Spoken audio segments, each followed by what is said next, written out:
करके उन्हें दिल रोता है, याद करके उन्हें दिल रोता है। क्यों जुदाई में सा होता है, क्यों जुदाई में सा होता है। याद करके उन्हें दिल रोता है, याद करके उन्हें दिल रोता है।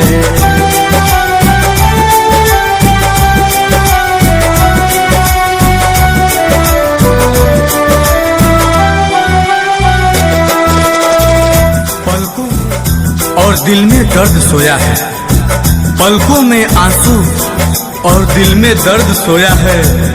अरे हंसने वालों को क्या पता कि रोने वाला कितना रोया है।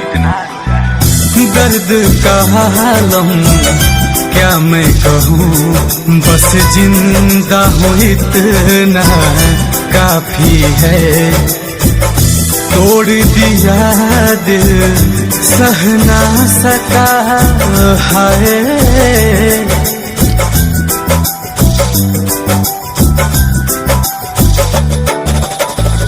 दर्द का आलम क्या मैं कहूँ, बस जिंदा हूँ इतना काफी है। तोड़ दिया दिल सह ना सका, उनको भी कभी भी ना माफी है, उनको भी कभी भी ना माफी है। जिस पे गुजरे वो ही जाने हैं, जिस पे गुजरे वो ही जाने हैं।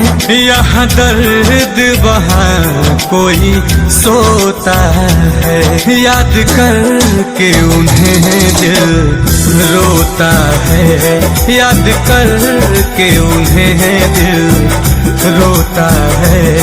क्यों जुदाई में सा होता है, क्यों जुदाई में सा होता है।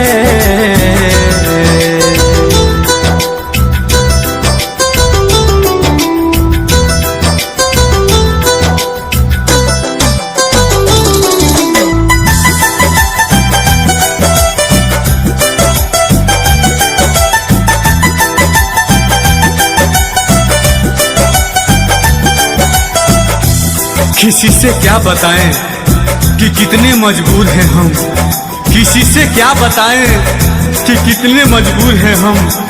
अरे जिसे जान से भी ज्यादा चाहा, खुशी से दूर हैं हम।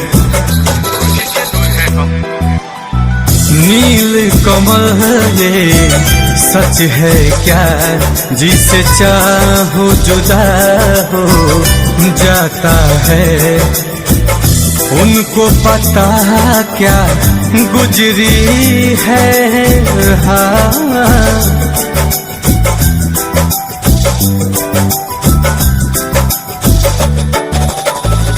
नील कमल ये सच है क्या, जिसे चाहो जुदा हो जाता है।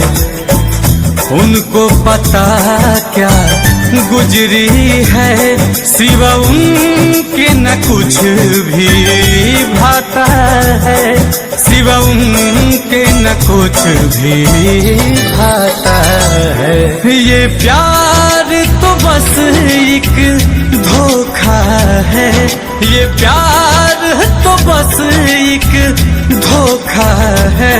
ये किसी को समझ में न आता है, याद करके उन्हें दिल, याद करके उन्हें दिल रोता है।